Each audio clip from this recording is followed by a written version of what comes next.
சுந்தரபாண்டியன் படத்துக்கு சென்சார்ல சர்டிபிகேட் வாங்குறப்போ நடந்த ஒரு ஃபன்னான விஷயத்தை ஷேர் பண்றேன். தெரியாதவங்க தெரிஞ்சுக்கோங்க.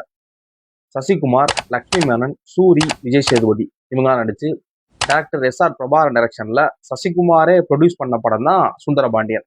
இந்த படம் வந்து ஒரு லவ் பிளஸ் ஆக்ஷன் ரிவெஞ்ச் டிராமாவா ரிலீஸ் ஆச்சு. இந்த படம் வந்து அந்த டைம்ல ஒரு மிகப்பெரிய ஹிட் கொடுத்த படம் இந்த சசிகுமாரோட கெரியர்ல.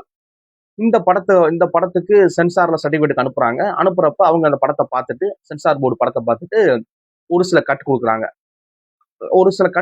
அப்படின்னா யாரை கூப்பிடுவாங்க அப்படின்னா, டைரக்டர் பிளஸ் ப்ரொடியூசர் மட்டும் தான் உள்ள கூப்பிடுவாங்க. கூப்பிட்டு இந்த விஷயம் தப்பா இருக்கு, இதை நீங்க சேஞ்ச் பண்ணிருங்கன்னு சொல்லுவாங்க. அதே மாதிரி அவங்க அவங்க நோட் பண்ணி வச்சிருக்காங்க கட்காக, இந்த விஷயங்கள் வந்து தப்பா இருக்கு அப்படின்னு சொல்லி. சரின்னு சொல்லி சசிகுமாரும் எஸ்.ஆர். பிரபாகரன் உள்ள போறாங்களாம். உள்ள போய் அவங்க வந்து அவங்களோட தரப்பு நியாயத்தை சொல்லலாம். இல்ல சார், இது இப்படி இருக்கு, நாங்க இப்படிதான் பண்ணோம், அப்படிலாம் தப்பா கன்வே ஆகாதுன்னு சொல்லி அவங்களோட தரப்பு நியாயத்தை சொல்லலாம், பேசலாம். அப்படி இருக்குமா. அப்போ அவங்க உள்ள போயிட்டு இவங்க கட் சொல்றாங்களாம். அது என்ன அப்படின்னா, இந்த படத்துல பாத்தீங்கன்னா சுந்தரபாண்டியன் சசிகுமாரோட கேரக்டர் யாருக்கு பாத்தீங்க அப்படின்னா, ரொம்ப ஒரு ஜாலியா ரொம்ப ஒரு ஃபன்னா இருக்கக்கூடிய ஒரு ஆள். அதே டைம்ல ஏதாவது ஒரு தப்பு அப்படின்னா தட்டி கேட்கக்கூடிய ஒரு ஆள். தன்னோட எதிரினாலும் அந்த எதிரிக்கு ஏதாவது உயிருக்கு ஆபத்து அப்படின்னா அவருக்கு ஹெல்ப் பண்ணக்கூடிய ஒரு ஆள். இந்த மாதிரிதான் அந்த கேரக்டர் டிசைன் பண்ணியிருப்பாரு பிரபாகரன் டைரக்டர். அப்போ அந்த கேரக்டர் பாத்தீங்க அப்படின்னா ரொம்ப ஃபன்னா, அவங்க ஊர்ல அவங்க அத்தை பொண்ணை மாமன் பொண்ணை வந்து அம்புழுத்துக்கிட்டு நல்லா ஒரு ஒரு ஊருக்குள்ள ஒரு மைனர் மாதிரி ஜாலியா லத்தாஜிக்கா இருக்கக்கூடிய ஒரு ஆளா இருப்பாங்க. அப்படி இருக்கிற சுந்தரபாண்டியன் வந்து இந்த படத்துல பாத்தீங்கன்னா ஒரு மெயினான சீன் என்ன அப்படின்னா, சசிகுமாரும் சூரியும் வந்து வீட்டுல வந்து தெருவுல வந்து ஒரு ஒரு இடத்துல அட்டி போட்டுக்கிட்டு இருப்பாங்க. அப்போ வந்து அவரோட அத்தை பொண்ணுன்னு நினைக்கிறேன், அவங்க வந்து பால் பாயசத்துக்கு வந்து முந்திரி தான் வாங்க போவாங்க.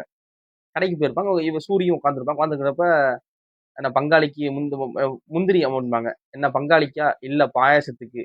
பாயாசம் பங்காளிக்கு தானே கொடுப்ப அப்படின்னோடனே அவங்க சொல்லுவாங்க, ஏன் மாமா உனக்கு தான் கல்யாணம் ஆக போகுதுல, எதுக்கு எங்களை பிடிச்சி முழுத்துக்கிட்டே இருக்க அப்படின்னு சொல்லி. இது எப்பவுமே நடக்கிறது தான். ஒரு அத்தை பொண்ணு மாமன் பொண்ணு கூட இந்த மாதிரி அத்தை பசங்க மாமன் பசங்க வந்து கல்யாணமே ஆனா கூட இந்த மாதிரி லத்தாஜிக்கா ஒம்பளுக்கிறது என்னைக்குமே அந்த உரிமை இருக்கும். ஒம்பளுக்கிறதுலாம் கிராமங்கள் நடக்கக்கூடிய விஷயங்கள் தான். இதை அவங்க என்ன சொல்லிட்டாங்க அப்படின்னா, சென்சார் போர்டுல நீங்க ஈவ்டீசிங் பண்றீங்க அப்படின்ட்டாங்களாம். சசிகுமார் ஈவ்டீசிங் பண்றானா? என்னங்க சொல்றீங்க? ஏங்க இல்லங்க, இது எங்க ஊர்ல நடக்கிறதுங்க. இது எல்லா ஊரும் நடக்கிறதாங்க. ஒரு அத்தை பொண்ணு மாமன் பொண்ணுன்னா எப்பவுமே இந்த மாதிரி ஃபன்னா ஜாலியா தாங்க நாங்க பேசிக்கிட்டு ஒம்புழுத்துக்கிட்டு இருப்போம், மாத்தி மாத்தி லந்து அடிச்சுக்கிட்டு இருப்போம் அப்படின்னாராம். இல்ல நீங்க வந்து ஈவ்டீசிங் பண்றீங்க அப்படின்னு சொல்லி அவங்க ஒரே வரியா ஒரே குத்தா குத்திட்டாங்களாம். இந்த சீனை நீங்க தூக்கிடணும், இந்த மாதிரி சீன்லாம். ஏங்க இப்படி குறைஞ்சா அந்த கேரக்டரோட மவுசே குறைஞ்சிருங்க, நான் அந்த கேரக்டரை பயங்கரமா பண்ணியிருக்காப்லங்க அப்படி டைரக்டர் அப்படின்னா. இல்ல அப்படின்னோடனே அப்புறம் வேஸ்ட் கமிட்டி அனுப்பி அப்புறம் தான் சென்சார் சர்டிஃபிகேட் வாங்கினாங்களாம். இந்த ஒரு விஷயம் சசிகுமார் ஷேர் பண்றாரு, நான் ஆடி போயிட்டேன் அப்படிங்கிறாரு.